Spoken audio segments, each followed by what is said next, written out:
தாழ்த்தி இந்த ஆண்டவரின் ஜனவரி மாதம் முழுவதும் ஆண்டவரின் நம்மளுடைய ஆண்டவரை கர்த்தாவை சட்டுகளின் நிழலிலே இதங்களை பாதுகாத்து வழி நடத்தின தேவன் ஆண்டவரை கர்த்தாவை வர இருக்கும் புதிய மாதத்திலே ஆண்டவரே புதிய கிருபை ஆண்டவரை எங்களுக்கு கண்டறிந்து வழிநடத்தப்படுவதற்காய் உமக்கு கூடான மொழி ஸ்தோத்திரம். இந்த நாட்களிலும் ஆண்டவரை கர்த்தாவே எங்களுக்கு ஆண்டவரே பலவிதமான நெருக்கங்கள் வந்தாலும் ஆலயங்கள் மூடப்படாதபடி உடைய சமூகத்திலே நாங்கள் 2-3 பேரோ கூடிமை ஆராதிக்க கர்த்தர்களுக்கு கொடுத்த இந்த சலாக்கியத்துக்காக நாங்கள் உமக்கு நன்றி செலுத்துகிறோம். உடைய சமூகமே ஏற்றது இன்பமாக இருக்குது என்று வேதம் சொல்லுகிறபடி ஆண்டவரே உடைய சமூகத்திலே நாங்கள் வந்து கர்த்தரை ஆராதிக்க கர்த்தர்களுக்கு கொடுத்த இந்த தருணத்துக்காக சந்தர்ப்பத்துக்காக கூடான கூடி ஸ்தோத்திரம். இயேசுவின் நாமத்திலே ஜெபிக்கிறோம் இவன் நல்ல பிதாவே ஆமென். சீக்கிரமாக நாங்கள் வசனத்துக்கு நேராய் கடன் செல்வோம். இதே நாளில் உங்கள் மத்தியிலே நான் தேவனுடைய ராஜ்யத்தை குறித்து பேச விரும்புகிறேன். தேவனுடைய ராஜ்யம் என்றால் என்ன? எப்பொழுது தேவனுடைய ராஜ்யம் வரும் என்று இயேசுவிடத்திலே கேட்ட பொழுது பரிசேயரை பார்த்தான்னு சொன்னார், தேவனுடைய ராஜ்யம் பிரத்யட்சமாய் வராது, தேவனுடைய ராஜ்யம் உங்களுக்குள்ளே இருக்கிறதுன்னு சொன்னார். அப்போ தேவனுடைய ராஜ்யம் உங்களுக்குள்ளே தான் இருக்கின்றது. அப்போ அந்த தேவ ராஜ்யம் என்று சொல்லும் பொழுது ஒரு ராஜா இருக்க வேண்டும். அப்போ இப்போ தேவனுடைய ராஜ்யத்துக்கு ராஜாவாக இருக்கிற நம்முடைய ஆண்டவராகிய இயேசு கிறிஸ்து. ஆனால் உலகத்து ராஜ்யங்களுக்கு அந்தந்த தேசங்களிலே ராஜாக்கள் அல்லது பிரதம மந்திரிகள் அங்கே ஆளுகை செய்து கொண்டிருக்கிறாங்க. இதற்கு மேலாக அதாவது அந்த உலகத்தின் அதிபதி என்று சொல்லப்படுகிற சாத்தான், அவனுடைய ராஜ்யம் இந்த உலகத்திலே இருக்கிறது. அதுதான் இருளின் அதிகாரம் என்று வேதம் சொல்லுது.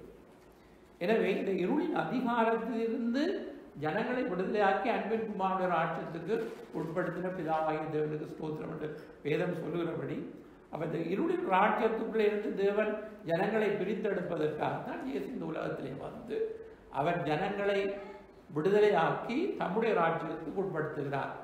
அப்போ அதைத்தான் நாங்கள் இப்போ பார்க்க போகிறோம். எப்படி அந்த தேவ ராஜ்யத்துக்கு நாங்கள் உட்படுவது, தேவ ராஜ்யம் என்றால் என்ன, அந்த ராஜ்யத்துக்கு நாங்கள் எப்படி வர முடியும், அதுக்கு பிறகு நாங்கள் எப்படி எங்களுடைய வாழ்க்கையை கொண்டு செலுத்துவது, இப்போ நிகழ்காலம் எதிர்காலம். இப்பொழுது பாருங்கள், தேவனுடைய ராஜ்யத்தை குறித்து பைபிளில் நீங்கள் வசனத்தை வாசிக்கும் பொழுது சில சந்தர்ப்பங்களிலே அது இந்த உலகத்திலே இருக்கிற தேவனுடைய ராஜ்யத்தை குறித்து பேசப்படுகிறது. அடுத்தது எதிர்காலத்திலே பரலோக ராஜ்யம் என்றும் சில இடங்களிலே மொழிபெயர்க்கப்பட்டிருக்கிறது. சில இடங்களிலே தேவனுடைய ராஜ்யம் என்று தான் சொல்லப்படுகிறது, ஆனால் அது எதிர்காலத்தை குறித்து பேசப்படுகிறது. எனவே இதை நாங்கள் கருத்தில் கொண்டு இந்த உலகத்தை நாங்கள் வாழும் பொழுது இயேசு அதாவது இந்த உலகத்தை ஸ்தாபித்த அந்த தம்முடைய ராஜ்யத்தை அந்த உலகத்திலே ஸ்தாபித்திருக்கிறார். இன்றைக்கு வரை அந்த அவர் ஒரு பெரிய ஒரு திரள் கூட்ட ஜனத்தை கூப்பிட்டு ஒரு ராஜ்யத்தை உருவாக்கவில்லை. 12 சீடர்களை வைத்து தேவன் இந்த உலகத்திலே தம்முடைய ராஜ்யத்தை ஸ்தாபித்தார். அது பழகி பெருந்து இன்றைக்கு உலகம் ஒன்றும் கிளைவிட்டிருக்கின்றது. அது ஆண்டவர் தேவராஜ்யத்தை புளித்த மாவுக்கும் கடுகு விதைக்குமோ போட்டு சொன்னார். இப்போ புளித்த மாவை பாருங்கள், அது புளிக்க வைக்கும் பொழுது பெறுகிறது. அதே போல கடுகு விதை சிறிதாக இருந்தாலும் அது வளர்ந்து பெரிய மரமாகி ஆகாயத்து பறவைகள் அமரத்தக்க கிளையாக அமர்கிறது. எனவே தேவனுடைய ராஜ்யம் என்பது சிறியதாய் ஆரம்பித்து அது பெறுகிறது. எனவே தான் இந்த இயேசு ஆரம்பித்த இந்த தேவனுடைய ராஜ்யம் இந்த உலகத்திலே இருக்கின்றது, அதுக்குள்ளே நாங்கள் இருக்கின்றோம் என்ற தியானத்தோடு மனதிலே எண்ணத்தோடு இந்த வசனங்களை நாங்கள் தியானிப்போம். ஆதார வசனமாக முதல் 12வது அதிகாரம் 28வது வசனம். நான் தேவனுடைய ஆவியினாலே பிசாசுகளை துரத்துகிறபடியால் தேவனுடைய ராஜ்யம் உங்களிடத்தில் வந்திருக்கிறது. ஆமென். பாருங்கள், தேவனுடைய ஆவியினாலே பிசாசுகளை துரத்துவதனாலே, பிசாசுகளை துரத்துவதற்கு இயேசுதான் உலகத்திலே பிசாசுகளை துரத்துகிற ஒரு ஊழியத்தை செய்திருக்கிறார். அதுக்கு பிறகு நம்முடைய அடியார்களுக்கு அவருடைய பிள்ளைகளுக்கு அந்த அதிகாரத்தை கொடுத்திருக்கிறார். எனவே இயேசு பிசாசுகளை துரத்தும் பொழுதுதான் தேவராஜ்யம் பெறுகிறது. அப்ப ஒரு பட்டணத்திலே தேவராஜ்யம் பெற வேண்டும் என்று சொன்னால் முதலாவது பிசாசு துரத்தப்பட வேண்டும். பிசாசின் கிரியைகளை அழிக்கும்படியாகவே தேவனுடைய குமாரன் வெளிப்பட்டார் என்றால் இன்றைக்கு பட்டணங்கள் தோறும் பிசாசுகள் அதிகாரம் ஆளுகை செய்து கொண்டிருக்கிறது. எனவே அந்த ஆளுகை செய்கிற அந்த அந்தகார லோகாதிபதி வான மண்டலங்களில் உள்ள பொல்லாத ஆவிகளை நாங்கள் அப்புறப்படுத்தி ஆண்டவர் சொல்லுகிற அன்பிப்பாங்க கீழ்வசனம். அடுத்த வசனத்தை வாசிக்க, கீழ்வசனத்தை. அன்றையும் பலவானை முந்தி கட்டினால் ஒழிய பலவானுடைய வீட்டுக்குள் ஒருவன் புகுந்து அவன் உடைமைகளை எப்படி கொள்ளையிடக்கூடும்? கட்டினானே அவன் வீட்டை கொள்ளையிடலாம். அப்போ பலவானை முந்தி கட்டினால் தான் கொள்ளையிடலாம் என்று ஏன் ஆண்டவர் சொல்றாங்கன்னா, இந்த உலகத்திலே அதாவது அதிபதி என்றவன் அவனுக்கு சில பலம் இருக்கிறது. ஆனால் அதை விட பலன் தேவனிடத்திலே இருக்கிறது.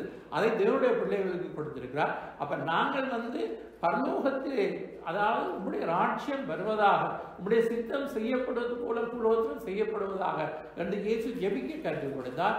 எனவே அந்த பிசாசுகளை துரத்தி நாங்கள் ஜெபிப்பது நிமித்தம் தேவ ராஜ்யத்தை இந்த உலகத்திலே இன்னும் அதிகமாய் நாங்கள் பெருக காண முடியும் என்பதை நாங்கள் பார்க்கிறோம். இதை சாத்தான் மறைத்து வைத்திருக்கிறான். இன்றைக்கு தேவனுடைய ராஜ்யத்தின் சத்தியத்தை மறைத்து வைத்து ஜனங்களை இன்றைக்கும் கட்டுக்குள்ளே ஜனங்கள் இருப்பதும், இன்றைக்கு தேவனுடைய ஜனங்களை பிசாசும் கட்டி வைத்திருக்கிறதை நாங்கள் காணுகின்றோம். எனவே இதற்கு விடுதலை ஆவதற்காகத்தான் நாங்கள் தேவனுடைய சமூகத்திலே நாங்கள் ஜெபித்து வருகிறோம். தேவன் அந்த ஜெபங்களை கேட்டு இருளின் அதிகாரங்களை தேவன் நிச்சயமாக அகற்றுவார். முதலாவது ஒரு மனிதன் தேவனுடைய ராஜ்யத்துக்குள்ளே வருவதென்றால் என்ன என்று சொன்னால் ரட்சிப்பு என்று நாங்கள் பார்க்கின்றோம். அப்ப ரட்சிக்கப்பட வேண்டும். ரட்சிக்கப்படுவதற்கு என்ன செய்ய வேண்டும் என்று சொன்னால் சுவிசேஷத்தை விசுவசிக்க வேண்டும், மனம் திரும்ப வேண்டும் என்று நாங்கள் பார்க்கின்றோம். அதுக்கு நாங்கள் பார்க்கும் பொழுது மனம் திரும்பி சுவிசேஷத்தை விசுவசித்ததால் இயேசு கிறிஸ்துவினுடைய முதலாவது பிரசங்கம் மார்க்கு 1 அதிகாரம் 14-15 ஆகிய வசனம். யோவான் காவலில் வைக்கப்பட்ட பின்பு இயேசு கலிலேயாவிலே வந்து தேவனுடைய ராஜ்யத்தின் சுவிசேஷத்தை பிரசங்கித்து காலம் நிறைவேறிற்று, தேவனுடைய ராஜ்யம் சமீபமாயிற்று, மனம் திரும்பி சுவிசேஷத்தை விசுவாசியுங்கள் என்றார். அப்ப தேவ ராஜ்யத்துக்கு ஒரு மனிதன் வர வேண்டும் என்று சொன்னால் முதலாவது மனம் திரும்ப வேண்டும், சுவிசேஷத்தை விசுவசிக்க வேண்டும். அப்படின்னா நற்செய்தி, இயேசு கிறிஸ்துவின் நற்செய்தி. இயேசு எங்களுக்காக சிலுவையிலே மரித்தார். அவர் மூலமாகத்தான் எங்களுக்கு ரட்சிப்பு கிடைக்கும். அவருடைய நாமத்தினாலே தான் நாங்கள் பாவ மன்னிப்பு நிச்சயத்தை பெற்று அவருடைய நாமமே தான் இந்த நாமம் கட்டளையிடப்படவில்லை. அப்ப இயேசுவின் நாமத்திலே கொடுக்கப்படுகிற இந்த ரட்சிப்பை நாங்கள் பெற்றுக்கொள்வதற்கு விசுவாசம் நமக்கு தேவை. அப்ப சுவிசேஷத்தை நாங்கள் விசுவசிக்க வேண்டும். அப்ப பாருங்கள், தேவனுடைய ராஜ்யத்துக்குள்ளே வருவதென்று சொன்னால் என்ன, எப்படி நாங்கள் புரிந்து கொள்ள முடியும்? உலகத்திலே இன்றைக்கு ஆண்டவர் இந்த சபை என்ற ஒரு இதை ஏற்படுத்தி இருக்கின்றார். இந்த சபை என்பது இயேசு தம்முடைய சுய ரத்தத்தினாலே சம்பாதித்த சபை என்று வேதம் சொல்கிறது. அவர் அந்த சபைக்குள்ளே ஆண்டவர் ஜனங்களை கொண்டு செல்கிறார். நோவாவின் காலத்திலே உலகத்தை அழிப்பதற்கு ஒரு பேழை உண்டு பண்ண சொன்ன தேவன் இன்றைக்கு சபையை உண்டு பண்ணியிருக்கிறார். இந்த இயேசுவின் நாமத்திலே இயேசுக்குள்ளே அந்த ரட்சிப்பை பெற்று அவருடைய சபைக்குள்ளே வரும் பொழுது நமக்கு பாதுகாப்பு இருக்கின்றது. நாங்கள் தேவ ராஜ்யத்துக்கு உரியவர்களாக இருக்கிறோம் என்று நாங்கள் எண்ணிக்கொள்கிறோம். அப்ப இதற்குத்தான் நாங்கள் எதுவுமே நாங்கள் கஷ்டப்பட வேண்டிய அவசியம் இல்லை. இலகுவாக நாங்கள் விசுவாசித்து தேவனுடைய ராஜ்யத்துக்குள்ளே குழந்தைகளை கூட நம்மை தாழ்த்தி லூக்கா 18:16-17 வரையும் வாசிப்போம். அவர்களை கொண்டு வரும்படி கட்டளையிட்டு, சிறு பிள்ளைகள் என்னிடத்தில் வருகிறதற்கு இடம் கொடுங்கள், அவர்களை தடை பண்ணாதிருங்கள், தேவனுடைய ராஜ்யம் அப்படிப்பட்டவர்களுடையது. எவனாகிலும் சிறு பிள்ளையை போல் தேவனுடைய ராஜ்யத்தை ஏற்றுக்கொள்ளாவிட்டால் அதில் பிரவேசிக்க மாட்டான் என்று மெய்யாகவே உங்களுக்கு சொல்லுகிறேன். ஆமென். அப்ப நாங்கள் சிறு பிள்ளைகளைப் போல எங்களை தாழ்த்தி, அந்த சிறு பிள்ளைகள் நாங்கள் எதையும் சொன்னால் அவர்கள் ஏற்றுக்கொள்வார்கள். அதே போல நாங்கள் அதாவது எங்களை தாழ்த்தி இந்த சுவிசேஷத்தை சிறு பிள்ளைகளைப் போல ஏற்றுக்கொள்ள முடியாமல் ஆண்டவர் சொல்லுகிறார். அவர் எங்களுக்கு என்னத்தை புரிகிறோம், நாங்கள் சிறு பிள்ளைகள் அவர்களுக்கு சொல்லிக் கொடுக்குற பாடத்தை சொல்லிக் கொடுத்தால் அவர்கள் அப்படியே ஏற்றுக்கொள்வார்கள். அதே போல நாங்கள் பெரியவர்கள் நாங்கள் அநேக கேள்வி கொடுப்போம், அது அப்படி நம்ப முடியவில்லை அப்படின்னு சொல்லி. அப்போ ஆண்டோட வார்த்தை அது 100% உண்மையாக இருக்கிறது. அதை நாங்கள் நம்புகிறோம், ஏற்றுக்கொள்கிறோம். அதை சிறு பிள்ளைகளைப் போல நாங்கள் ஏற்றுக்கொள்ளும் பொழுது தேவனுடைய ராஜ்யத்தின் பிள்ளைகளாய் மாறுகிறோம். அடுத்ததாக மிகவும் முக்கியமானது என்னவென்று சொன்னால், இன்றைக்கு அதாவது மனம் திரும்புதல் ஓகே, அது சுவிசேஷத்தை விசுவசித்திருக்கிறோம். ஆனால் இன்னொரு காரியத்தை ஆண்டவர் சொல்லுகிறார். நிக்கோதேமுடைய சம்பாஷணையிலே யோவான் 3ஆம் அதிகாரத்தை நீங்கள் பார்த்தால், அது 3ஆம் அதிகாரம் 3வது வசனத்திலிருந்து 5வது வசனம் வரை வாசிங்க சிஸ்டர். இயேசு அவனுக்கு பிரதியுத்தரமாக, ஒருவன் மறுபடியும் பிறவாவிட்டால் தேவனுடைய ராஜ்யத்தை காண மாட்டான் என்று மெய்யாகவே உனக்கு சொல்லுகிறேன் என்றார். அதற்கு நிக்கோதேமு, ஒரு மனுஷன் முதிர் வயதாய் இருக்கையில் எப்படி பிறப்பான்? அவன் தன் தாயின் கர்ப்பத்தில் 2ஆம் தரம் பிரவேசித்து பிறக்கக்கூடுமோ என்றான். இயேசு பிரதியுத்தரமாக, ஒருவன் ஜலத்தினாலும் ஆவியினாலும் பிறவாவிட்டால் தேவனுடைய ராஜ்யத்தில் பிரவேசிக்க மாட்டான் என்று மெய்யாகவே உனக்கு சொல்லுகிறேன். ஆமென். இந்த உலகத்திலே நாங்கள் வாழுகிறோம். உங்களுக்கு ஒரு பிறப்பு தான். அதாவது பல மதங்களிலே வேறு பிறப்புகளை குறித்து பேசப்படுகிறது. பலவிதமான பிறப்பு இருக்கும். ஒரு மனிதனுக்கு முந்தி வேற ஒரு மிருகமாய் பிறந்தோ இல்லை அப்படின்லாம் சொல்லப்படுகிறது. எனவே வேதம் சொல்வது ஒரு தரம் பிறப்பு, ஆனால் மறுபடியும் பிறப்புன்னு சொன்னால் நிக்கீதனுக்கு புரியவில்லை. அப்படின்னா திருப்பி இந்த ஆயன் கட்டத்துக்கு போய் திருப்ப பிறக்க கூடுமோ என்று அவர் கேட்கிறார். அப்பொழுதுதான் ஆண்டவர் சொல்கிறார் ஜலத்தினாலும் ஆவியினாலும் பிறவாவிட்டார். இப்போ மாம்சத்தில் பிறப்பது மாம்சமாக இருக்கும். இப்போ நாங்கள் சாதாரணமாக நாங்கள் பிறக்கும் பொழுது நாங்கள் மாம்சத்தில் பிறக்கிறோம், ஆனால் ஆவியில் பிறக்க வேண்டும் என்று ஆண்டவர் சொல்கிறார். அப்படின்னா மனிதனுக்கு ஒரு ஆவி இருக்கிறது, அந்த ஆவி கட்டப்பட்டிருக்கிறது. அந்த கட்டப்பட்ட ஆவி ஒரு மனிதன், அதாவது பாவம் ஜென்மபாவம் இருக்கிறபடினாலே மனிதனுடைய ஆவி கட்டப்பட்டிருக்கிறது. அப்ப ரட்சிக்கப்படும் பொழுது மனிதனுடைய ஆவி உயிர் பெறுகிறது. இதுக்கு ஜலத்தினாலும் ஆவியினாலும் அப்படின்னு சொன்னால் ஜலம் தேவனுடைய வார்த்தைக்கு ஒப்பாக இருக்கிறது, ஆவி ஆவியானவர். அப்ப இரண்டும் சேர்ந்து எங்களுக்குள்ள இருக்கிற அந்த ஆவியை தேவன் விடுதலை ஆக்கும் பொழுது ரட்சிப்பு ஒரு மனிதனுக்கு வருகிறது. அப்பொழுது எல்லாமே ஆவிக்குரிய காரியம் புரியும். அதுவரையும் ஆவிக்குரிய காரியம் வைத்தியமாக தோன்றும். சொல்லப்படுகிற பிரசங்கங்கள் எங்களுக்கு வைத்தியமாக தோன்றும். எங்களுக்குள்ளே அந்த விடுதலை வந்தால் எல்லாம் புரிந்து கொள்ளக்கூடிய அளவுக்கு இருக்கு. அப்ப இதற்கு தான் நாங்கள் ஜலத்தினாலும் ஆவியினாலும் நாங்கள் மறுபடியும் பிறக்க வேண்டும் தேவனுடைய ராஜ்யத்துக்குள்ளே. இப்ப நாங்கள் உலக ராஜ்யத்துக்குள்ளே இருக்கிறோம். இப்ப குடியுரிமை இப்பொழுது உலகத்துக்குள்ளே இருக்கிறது. இப்ப தேவனுடைய ராஜ்யத்துக்குள்ளே குடியுரிமை மாற வேண்டும் என்று சொன்னால் நாங்கள் மறுபடி பிறந்து தேவனுடைய ராஜ்யத்துக்குள்ளே வர வேண்டும். அப்படி வரும் பொழுதுதான் இயேசு தம்முடைய ராஜ்யத்தை ஸ்தாபிப்பதற்கு இந்த உலகத்திலே உலகத்தின் ராஜாக்கள் எல்லாம் தானியேல் புத்தகத்தில் நீங்கள் பார்த்தால் எல்லாம் அழிக்கப்பட்டு கடைசியாக இயேசு இந்த பூமியிலே தம்முடைய ராஜ்யத்தை ஸ்தாபிக்க போகின்றார். 1000 ஆண்டுகள் அரசாட்சி செய்ய போகிறார் என்று வேதம் சொல்கிறது. அப்பொழுது ஆண்டவர் ராஜாதி ராஜனாய் சிங்காசனத்திலே அமர்ந்திருப்பார் என்று சொல்லப்படுகிறது. அப்ப அதற்கு இந்த உலகத்திலே, அதாவது நாங்கள் இப்பொழுது எங்களை தயார்படுத்தாவிட்டால் தேவனோடு நாங்கள் ஆளுகை செய்வோம் என்று சொல்லப்படுகிறது. அதே நேரத்திலே பரலோக ராஜ்யத்துக்குள்ளே நாங்கள் பிரவேசிப்போம் என்று சொல்லப்படுகிறது. இவர்கள் எல்லாம் எதிர்கால காரியங்கள். நிகழ்காலத்திலே நாங்கள் உலக ராஜ்யத்துக்குள்ளே அதிகாரத்துக்கு கட்டுப்பட்டிருந்தாலும், ஆனால் இன்றைக்கு நாங்கள் பரலோக அதிகாரத்துக்குள்ளே நாங்கள் கட்டுப்பட்டிருக்கின்றோம். தேவன் ராஜாதி ராஜநாயகங்களை ஆளுகை செய்து கொண்டிருக்கின்றார். எனவே நாங்கள் இந்த உலகத்திலே வாழுகிறபடினால் உலக அதிகாரங்களுக்கு எதிர்த்து நிற்க வேண்டும் என்றல்ல, அவைகளுக்கு நாங்கள் கீழ்ப்படிய வேண்டும். அதே நேரத்திலே தேவன் எங்களை ஆளுகை செய்கிறார், தேவன் எங்களை பாதுகாக்கிறார். தேவன் உலகத்தின் அந்த அதிபதி ஆன சாத்தானுடைய கரத்திலே எங்களை ஒப்புக் கொடுக்கவில்லை. அவர் தம்முடைய இரத்தத்தை சிந்தி எங்களுக்காக சபையை ஆயத்தப்படுத்தி எங்களுக்கு வியாதியை குணமாக்கி எங்களுக்கு பாவத்திலிருந்து விடுதலை தந்து பிசாசின் கட்டிலிருந்து விடுதலை தந்து ஆண்டவர் தம்முடைய ராஜ்யத்துக்குள்ளே உட்படுத்தி இன்றைக்கு வைத்திருக்கும் பொழுது பிரியமானவர்களே, இந்த வெளிப்பாடை பெறாமல் ஜனங்கள் இன்னைக்கு, அதாவது நாங்கள் உலகத்திலே இருக்கிறோம், ஆனால் நாங்கள் உலகத்துக்குரியவர்கள், நாங்கள் ராஜ்யத்துக்குள்ளே இருக்கிறோம், தேவ ராஜ்யத்துக்குள்ளே இருக்கிறோம் என்ற அந்த இது நமக்கு தேவை பிரியமானவர்களே. எனவே முதலாவது நாங்கள் என்னத்தை மறுபடியும் பிறந்து தேவனுடைய ராஜ்யத்துக்குள்ளே வருவதை நாங்கள் காணுகிறோம். அப்ப அடிப்படை உபதேசத்திலே ஆண்டவர் அநேக விதமான காரியங்களை சொல்லி, மனம் திரும்புங்கள், ஞானஸ்தானம் பெறுங்கள், பரிசுத்த ஆவியை பெறுங்கள் என்றெல்லாம் சொல்லிவிட்டு அதோடு கூட இன்னொரு காரியத்தை அழுத்தமாக சொல்லப்படுகிறது என்று சொன்னால், மாறுபாடுள்ள சந்ததியை விட்டு விலகுங்கள் அப்படின்னு சொன்னால் வேறு பிரிந்து வாழுங்கள் என்று ஆண்டவர் சொல்கிறார். அப்படின்னா வேறு பிரிந்து வாழ உலகத்திலே நாங்கள் வாழ்ந்தாலும் உலகத்துக்குரியவர்கள் அல்ல என்று சொல்லப்படுகிறது. யோவான் 17 இயேசு ஜெபித்திருக்கிறார். அதாவது நாங்கள் உலகத்தில் இருந்தாலும் உலகத்துக்குரியவர்கள் அல்ல, பிதாவை இவர்களை தீமையிலிருந்து காத்துக் கொள்ளும் என்று அப்படி இயேசு ஜெபித்திருக்கிறார். அப்படி என்று சொன்னால் இந்த உலகத்துக்குரியவர்கள் அல்ல நாங்கள் என்று சொன்னால் வேறு பிரிக்கப்பட்ட ஒரு வாழ்க்கை இன்னைக்கு தேவனுடைய பிள்ளைகளுக்கு அவசியம். உலகத்தோடு ஒத்து வாழ்ந்தால் நாங்கள் தேவ ராஜ்யத்துக்கு உட்பட்டவர்கள் அல்ல. பாருங்கள், அந்த வசனத்திலே சொல்லப்படும் அப்போஸ்தலர் 2வது அதிகாரத்திலே 38-40 அழுத்தமாக சொல்லப்படுகிறது. வாசிப்போம். நீங்கள் மனம் திரும்பி ஒவ்வொருவரும் பாவ மன்னிப்புக்கென்று இயேசு கிறிஸ்துவின் நாமத்தினாலே ஞானஸ்நானம் பெற்றுக் கொள்ளுங்கள். அப்பொழுது பரிசுத்த ஆவியின் வரத்தை பெறுவீர்கள். வாக்குத்தத்தமானது உங்களுக்கும் உங்கள் பிள்ளைகளுக்கும் நம்முடைய தேவனாகிய கர்த்தர் வரவழைக்கும் தூரத்தில் உள்ள யாவருக்கும் உண்டாயிருக்கிறது என்று சொல்லி இன்னும் அநேக வார்த்தைகளாலும் சாட்சி கூறி மாறுபாடுள்ள இந்த சந்ததியை விட்டு விலகி உங்களை ரட்சித்துக் கொள்ளுங்கள் என்றும் புத்தி சொன்னார். அப்ப கோணலும் மாறுபாடும் உள்ள சந்தை பிலிப்பியர் 2:2 சொல்லப்படுறது. கோணலும் மாறுபாடும் உள்ள சந்ததியிலே குற்றமற்றவர்களாய் கபடமற்றவர்களாய் மாசற்றவர்களாய் நாங்கள் வாழும்படி அழைக்கப்பட்டிருக்கிறோம் என்பதாக.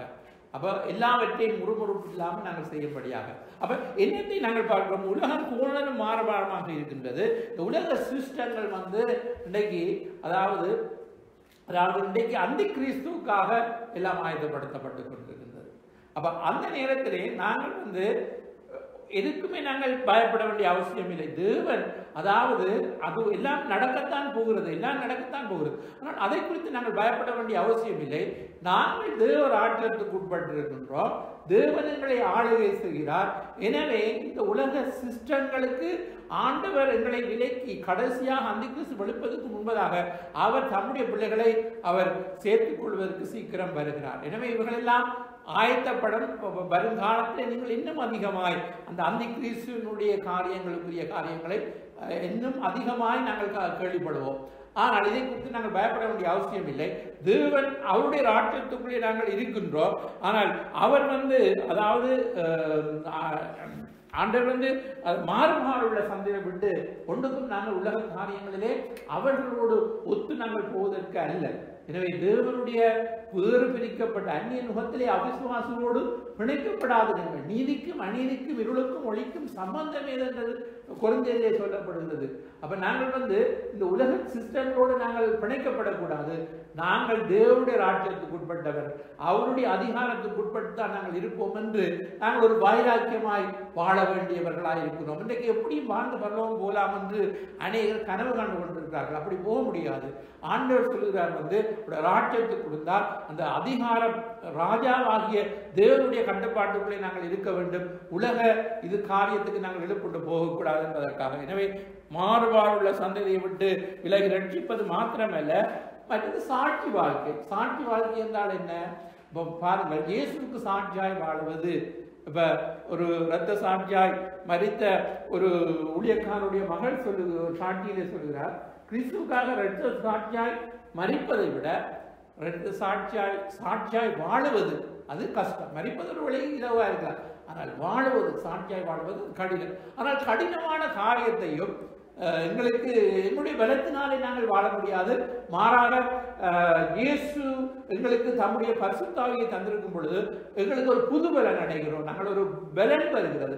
அந்த பலத்தின் நிமித்தம் சாட்சியாய் அப்படின்னு சொன்னால் மரித்தாலும் நாங்கள் இயேசுவை மறுதலிக்க மாட்டோம், அவருக்காகவே நாங்கள் வாழுவோம் என்ற அந்த உறுதி நமக்குள்ளே வருகிறது. இயேசுவை பற்றி தைரியமாய் நாங்கள் மற்ற இடங்களில் நாங்கள் சொல்லுவோம். நான் ஒரு கிறிஸ்தவன் என்று சொல்வதற்கு நான் தயங்க மாட்டேன் என்ற அந்த உணர்வு வரும். பாருங்கள், எப்படிப்பட்ட பயமுள்ள மனிதர்களை எல்லாம் பரிசுத்த ஆவியானவர் இன்றைக்கு தைரியமாய் சாட்சி கொடுக்க மாற்றி இருக்கிறார் என்று நாங்கள் பார்க்கும் பொழுது ஆண்டவர் எத்தனையோ சாட்சி நீங்கள் பாருங்கள், அவர்கள் பயந்த மனிதர்களாக இருந்தார்கள். அவர்கள் இன்றைக்கு எழும்பி இயேசுவே தேவன் என்று சாட்சி கொடுக்கிறார்கள். அது எப்படி வந்தது? பரிசுத்த ஆவியானவர் கொடுக்கிற பலன். அப்ப அந்த பலன் வரும் வரையும் ஒரு மனிதன் சாட்சியாக எழுத முடியாது பிரியமானவர்கள். அதற்காகத்தான் நாங்கள் ஜனங்கள் மீது பரிசுத்த ஆவியானவர் சபைகளிலே ஊற்றப்படும் பொழுதுதான் ஜனங்கள் எழுந்து தைரியமாய் கர்த்தருக்கு சாட்சி கொடுக்கும் பொழுது அந்த பட்டணங்கள் அசைவை பெறுகிறதாய் காணப்படுகிறது. எனவேதான் நாங்கள் விசுவாசிகள் பரிசுத்த ஆவியாய் பெறும் பொழுது எங்களுக்குள்ளே அந்த வல்லமை கடந்து வரும் பொழுது நாங்கள் இயேசுவுக்கு சாட்சியாக இருப்போம். அந்த சாட்சி என்ற பதம் இரத்த சாட்சியை குறிக்கிறதாம். அப்படி என்று சொன்னால் இரத்த சாட்சியாய் இயேசுவுக்காக நான் மரித்தாலும் இயேசுவை நான் அறிவிப்பேன், அவரே நான் சாட்சி கொடுப்பேன் என்ற அந்த பதத்தை கொடுக்கப்படுகிறதா அப்போஸ்தலர் 1:8 நாங்கள் வாசிப்போம்.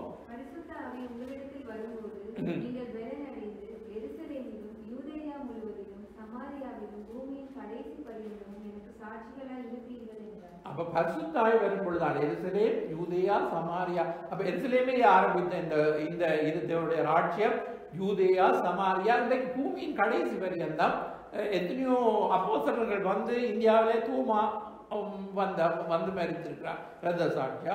அதே போல பலவித இடங்களிலே அப்போஸ்தலர்கள் இரத்த சாட்சியாய் மரித்திருக்கின்றார்கள். அதற்கு பிறகு எத்தனையோ பாருங்கள், இரத்த சாட்சியாய் மரித்தவருடைய பட்டியல் எங்களுக்கு தெரியாத எத்தனையோ பேர் இயேசுவுக்காக அவர்கள் தங்களுடைய கோதுமை மணி நிலத்தில் விழுந்து செத்தால் ஒழிய பலனை கொடுக்காது என்பது போல அவர்கள் தங்களுடைய உயிரை தியாகம் செய்திருக்கிறார்கள் இன்றைக்கு தேவனுடைய ராஜ்யத்துக்காக பிரியமானவர்களே.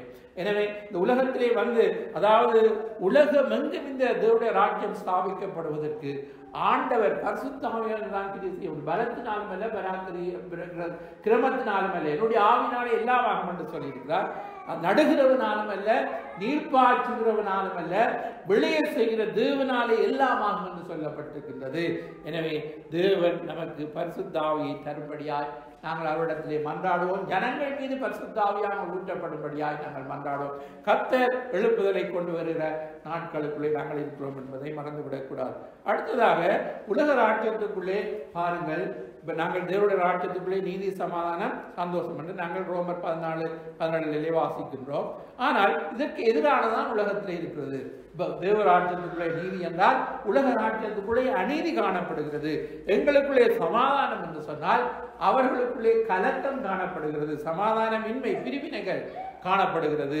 அடுத்ததாக நமக்குள்ளே சந்தோஷம் என்றால் அங்கே வந்து சந்தோஷத்துக்கு எதிரான கவலைகள் மற்றும் பலவிதமான காரியங்கள் நிறைந்ததாக காணப்படுகிறது. எனவே இது வந்து ஆவிக்குரிய வாழ்க்கையை குறித்து சொல்லப்படுகிறது. உலக காரியங்களிலே உலக பிரகாரமான காரியங்கள் ஒன்று இருக்கிறது, ஆவிக்குரிய அப்படின்னா ஸ்பிரிச்சுவல் லைஃப் ஒன்று இருக்கிறது, இல்லை ஆங்கிலத்திலே சொல்லுவார்கள். அப்ப அந்த ஆவிக்குரிய வாழ்விலே ஆண்டவர் எங்களுக்கு வந்து நீதி, சமாதானம், பரிசுத்த ஆவியானவருடைய சந்தோஷம், இதுதான் தேவனுடைய ராஜ்யத்துக்குள்ளே. வாசித்து பார்ப்போம் ரோமர் 14:14. தேவனுடைய ராஜ்யம் புசிப்பும் குடிப்பும் அல்ல, அது நீதியும் சமாதானமும் பரிசுத்த ஆவியினால் உண்டாகும் சந்தோஷமாய் இருக்கிறது. அப்ப பாருங்கள், தேவனுடைய ராஜ்யம் புசிப்பும் குடிப்பும் அல்ல, நீதி, சமாதானம், பரிசுத்த ஆவியினால் சந்தோஷம். அப்ப புசிப்பும் குடிப்பும் அதாவது நமக்கு தேவைதான், ஆனால் அது உலக சரீர பிரகாரமான ஆவிக்குரியது அல்ல. ஆனால் ஆவிக்குரியது வந்து நீதி, சமாதானம், பரிசுத்த ஆவியோட சந்தோஷம். இந்த ஆவிக்குரிய வாழ்க்கை நாங்கள் பார்க்கின்றோம். இது நமக்குள்ளே காணப்பட வேண்டும். அடுத்ததாக நாங்கள் தேவ ராஜ்யத்தை தேட வேண்டும் என்று இயேசு சொல்லி கொடுத்திருக்கிறார் அல்லவா? அதுவும் முதலாவது தேட வேண்டும். முதலாவது தேவனுடைய ராஜ்யத்தை அவருடைய நீதியையும் தேடுங்கள். மத்தேயு 6:33 வாசிப்போம். முதலாவது தேவனுடைய ராஜ்யத்தையும் அவருடைய நீதியையும் தேடுங்கள், அப்பொழுது இவைகள் எல்லாம் உங்களுக்கு கூட கொடுக்கப்படும். அப்ப இந்த அதிகாரத்திலே ஆண்டவர் கவலைப்படாதிருங்கள், காட்டு புஷ்பங்களை பாருங்கள். ஆண்டவர் எல்லாம் எடுத்து காட்டி சொல்லுகிறார் வந்து, காக்கைகளை பாருங்கள், அவைகள் விதைப்பதும் இல்லை, அறுப்பதும் இல்லை, களஞ்சியத்திலே சேர்த்து வைப்பதும் இல்லை, இவைகளுக்கெல்லாம் பிதா விளை போட்டுகிறார். இன்றைக்கு இருந்து நாளைக்கு புல்லிலே போடப்படும் காட்டு புஷ்பங்களுக்கு தேவன் அதிகமாக உடுத்துவித்தால் உங்களை உடுத்துவிப்பது அதிக நிச்சயம் அல்லவா? கவலைப்படுகிறதுனால் உங்கள் சரீரத்தின் முளத்தை எப்படி நீங்கள் கூட்டிக் கொள்ள முடியும்? நாளைக்காக கவலைப்படாதிருங்கள், அந்தந்த நாளுக்கு அதனதன் பாடுகள் போதும் என்று சொல்லிவிட்டு யார் முதலாவது ராஜ்யத்தையும் அவருடைய நீதியையும் தேடுங்கள், அப்பொழுது இவர்களெல்லாம் கூட கொடுக்கப்படும் என்று. அப்ப முதலிடம் தேவராஜ்யத்தை தேடும்படியா. அப்ப தேவராஜ்யத்தை தேடும்படியா என்றால் ராஜ்யத்துக்குரிய அந்த ராஜாவை நாங்கள் தேட வேண்டும். ராஜாவாகி இயேசுவை நாங்கள் தேட வேண்டும். இயேசுவை தேடும் பொழுது அந்த ராஜ்யம் அந்த வளர்வதற்கு தேவராஜ்யத்துடைய குடிமகன் பாருங்க, ஒரு தேசம் வளர்வதற்கு அந்த தேசத்துடைய ஜனங்கள் வந்து இந்த நாட்டு மக்களை நீங்கள் பார்த்தால் இந்த நாட்டுக்காக அவர்கள் நாட்டு பெற்றுள்ளாய் காணப்படுவதை நாங்கள் காணுகின்றோம். அதே போல நாங்கள் ஒவ்வொருவரும் ராஜ்யத்துக்குரிய ஒரு பற்றுடையவர்களாய், அதாவது தேவனுடைய ராஜ்யம் கட்டப்பட வேண்டும், தேவனுடைய ராஜ்யம் பெருக வேண்டும், அவருடைய நீதியிலே நாங்கள் நடக்க வேண்டும் என்று சொல்லி அதை நாங்கள் முதலாவது எங்களுடைய இடத்திலே முன்வைக்க வேண்டும். அப்பொழுது எல்லாம் கூட கொடுக்கப்படும். ஆண்டவர் சொல்றார், தேவனுடைய ராஜ்யத்தின் நிமித்தம் எதை இழந்தாலும் ஆண்டவர் 100 திருப்பி கிடைக்கும் என்று சொல்லப்பட்டிருக்கிறது. அப்ப ராஜ்யத்தின் மேன்மைக்காய் நாங்கள் கஷ்டப்படுவோம் என்றால் நாங்கள் ஒரு நாளும் நஷ்டமடைய மாட்டோம். கிறிஸ்துவுக்காய் இழந்தவர்கள் எவரும் சரித்திரரானதில்லை. ஒரு பக்தன் பாடுகிறார், ராஜ்ய மேன்மைக்காய் கஷ்டப்பட்டவர்கள் நஷ்டமடைவதில்லை. அப்ப நாங்கள் தேவனுக்காக, தேவனுடைய ராஜ்யத்துக்காக எதை இழந்தாலும் தேவன் 100 தருவேன் என்று சொன்னவர் ராஜ்யத்தையே தேடுங்கள் என்று வேதம் சொல்கிறது. முதலாவது நாங்கள் தேவ ராஜ்யத்தை அவருடைய நீதியையும் நாங்கள் தேட வேண்டும் என்று நாங்கள் பார்க்கின்றோம்.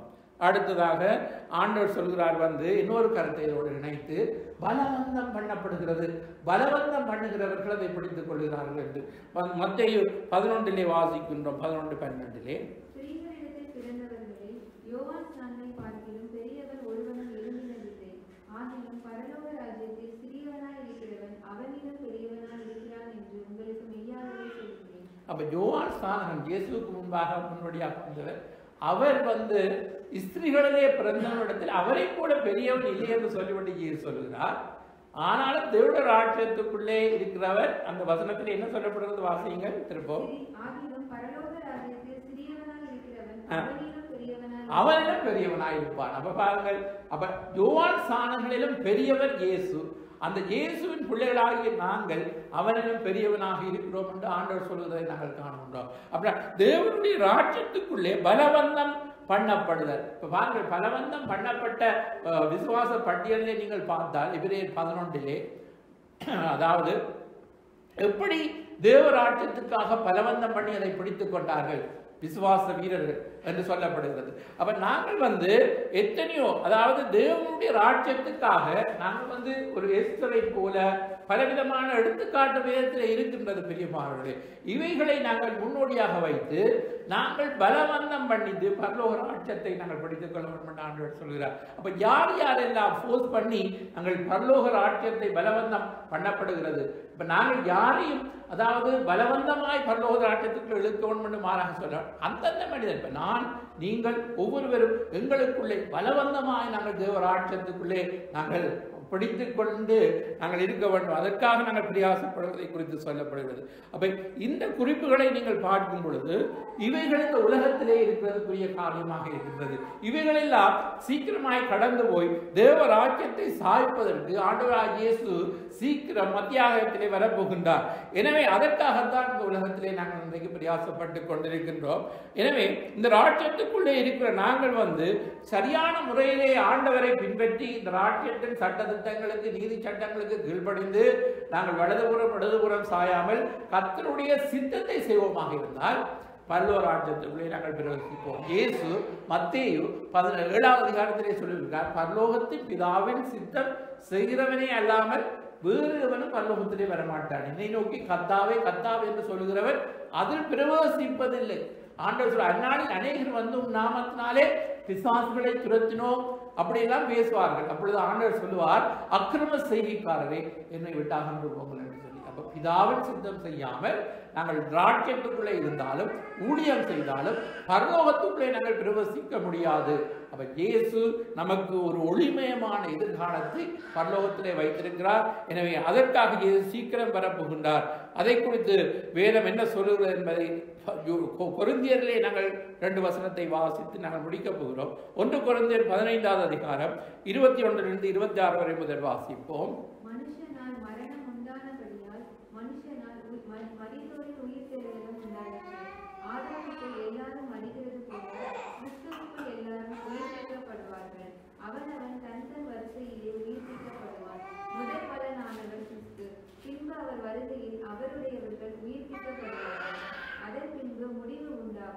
அப்பொழுது அவர் சகல துரைத்தனத்தையும் சகல அதிகாரத்தையும் வல்லமையையும் பரிகரித்து தேவனும் பிதாவுமாய் இருக்கிறவருக்கு ராஜ்யத்தை ஒப்புக் கொடுப்பார். எல்லா சத்துருக்களையும் தமது பாதத்திற்கு கீழாக்கி போடும் வரைக்கும் அவர் ஆளுகை செய்ய வேண்டியது. பரிகரிக்கப்படும் கடைசி சத்துரு மரணம். பரிகரிக்கப்படும் கடைசி சத்துரு மரணம். பாருங்கள், மரணம் ஒரு சத்துரு. அது கடைசி கடைசி நேரம் பரிகரிக்கும் அப்படின்னு சொன்னால் என்ன, அதற்கு பிறகு மரணம் இல்லாது. மரணமே உன் கூரெங்கே, பாதாளமே உன் ஜெயம் எங்கே என்பவர். அப்ப கிறிஸ்துவுக்குள்ளே நாங்கள் வாழ்ந்தால் எங்களுக்கு மரணம் நிரந்தரமானதில்லை. இதை புரிந்து கொள்ளணும். கிறிஸ்துவுக்குள்ளே மரணம் கர்த்தருக்குள் மரிக்கிறவர்கள் பாக்கியவான்கள் என்று வேதம் சொல்கிறது. கர்த்தருக்குள்ளே நித்திரை அடைகிறவர்கள் பாக்கியவான்கள், மரிக்கிறவர்கள் பாக்கியவான்கள். இயேசு வரும் பொழுது கிறிஸ்துவுக்குள் மரித்தவர்கள் உயிரோடு எழுப்புவார்கள், நாங்களும் மறுவோமாகும் என்று சொல்லப்படுகிறது. எனவேதான் ஆண்டவர்களுடைய மகிமைக்குள்ளே அதைத்தான் ஒரு கிறிஸ்தவ ஒரு போதகன் மரித்தால் என்ன சொல்வார்கள், அல்லது விசுவாசம் மரித்தால் அவர்கள் மகிமைக்குள்ளே. அதற்கே அழுகிறீர்கள். ஒரு அழுது கொண்டிருந்தார்களாம். அப்பொழுது கேட்டார்களாம், எங்கே என்ன நடந்ததே அழுகிறீர்கள். எங்களுடைய இப்படி குறிப்பிட்ட போதகரோ அல்லது அவர் மகிமைக்குள்ளே பிரவேசித்து விட்டார் என்று சொன்னார். நீங்க சொல்றதுக்கும் அழுகிறதுக்கும் சம்பந்தம் இல்லையே. மகிமைக்குள்ளே பிரவேசித்தாருன்னா சந்தோஷப்படலாம் வேணும். உலகத்திலே என்ன சொல்வார்கள், செத்து போனான். அப்ப எங்க போனான்டே தெரியாது. மகிமைக்குள்ளே பிரவேசித்த நம்பிக்கை இருந்தால் பிறகு நாங்கள் அழ வேண்டும், கவலைப்பட வேண்டும். அப்போ அது ஒரு பாக்கியமான ஒரு இதாக நாங்கள் எண்ண வேண்டும். கிறிஸ்துவுக்குள்ளே மரிக்கிறவர்கள் பாக்கியவான்கள் என்று சொல்லப்படுகிறது. எனவே ராஜ்யம் எதிர்காலம் நமக்கு இருக்கிறது. நாங்கள் கவலைப்பட வேண்டிய அவசியம் இல்லை. ஆதாமுக்குள் மரிக்கிறவர்கள் கிறிஸ்துவுக்குள் மரிக்கிறவர்கள் உயிரோடு எழுந்திருப்பார்கள் என்று சொல்லக்கூடாது. இது உலகத்துக்கு வைத்தியம் ஆய்த்து கொண்டலாம். ஆனால் ஆண்டுடைய வார்த்தை 100% உண்மை.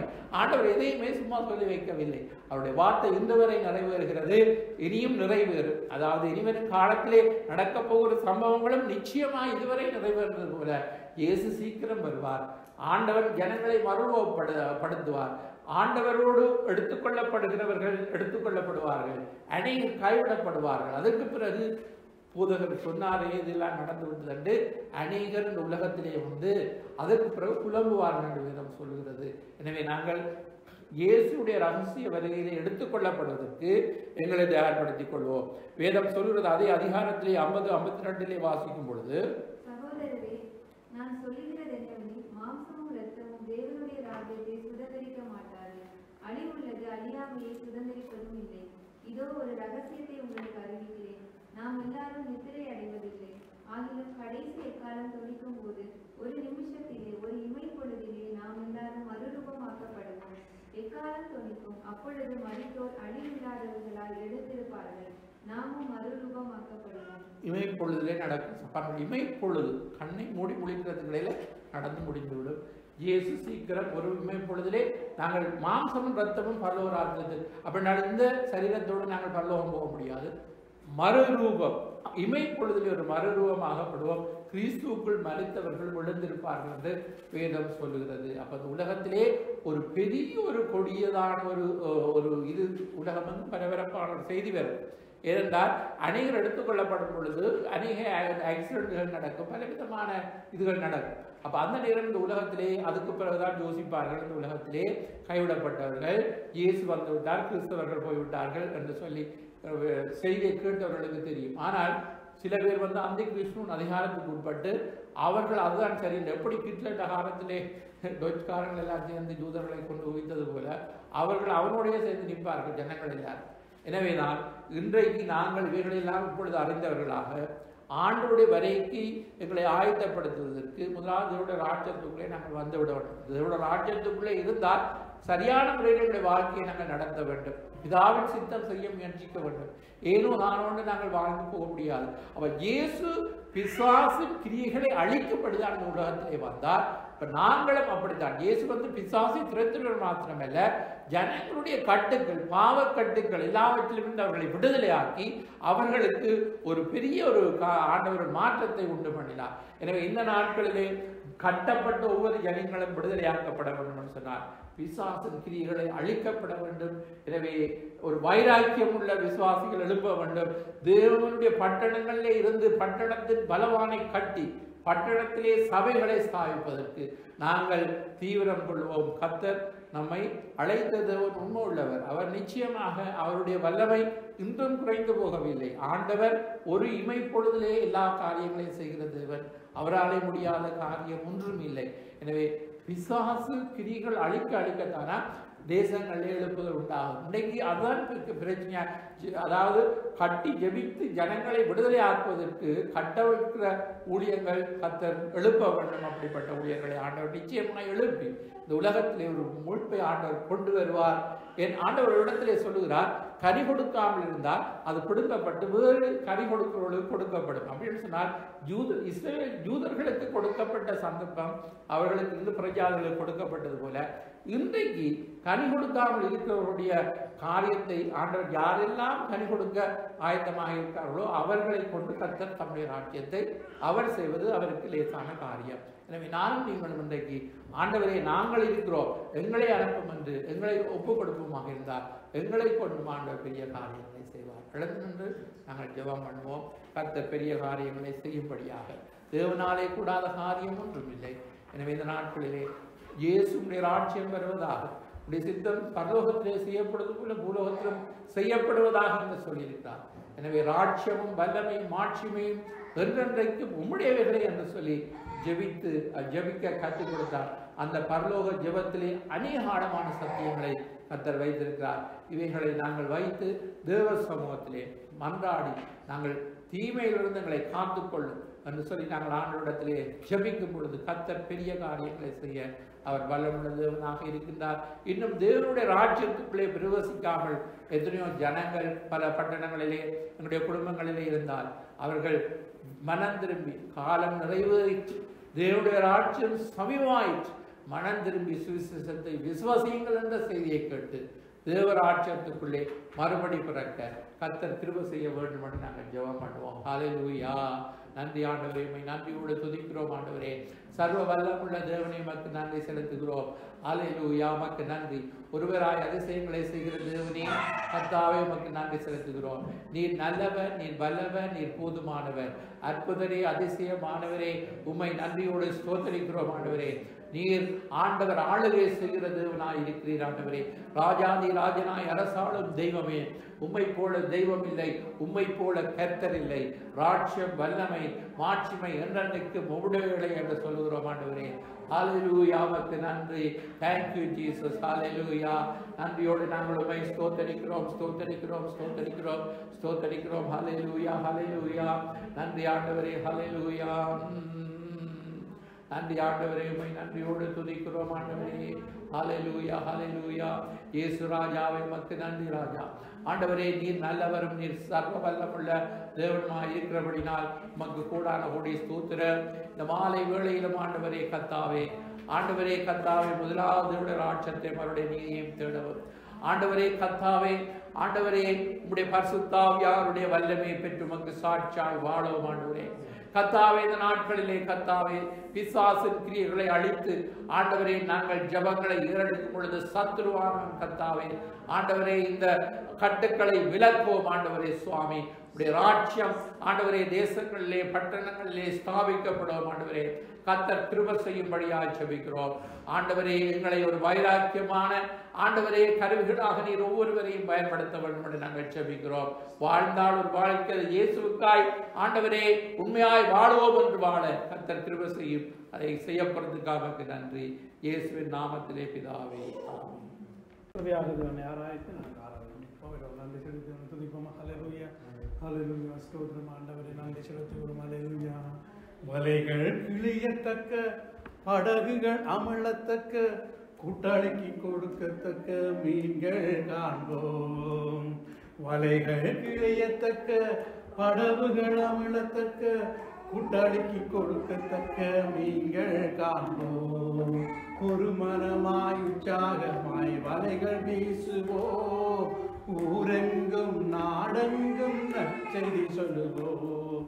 ஒரு மனமாய் உற்சாகமாய் வலைகள் வீசுவோம், ஊரெங்கும் நாடெங்கும் நற்செய்தி சொல்லுவோம். வலைகள் கிழியத்தக்க, படகுகள் அமிழத்தக்க, கூட்டாளிக்கு கொடுக்கத்தக்க மீன்கள் காண்போம். இயேசுதான் ரட்சகர், இயேசுதான் உலகின் மீட்பர், இயேசுதான் ரட்சகர், இயேசுதான் உலகின் மீட்பர்.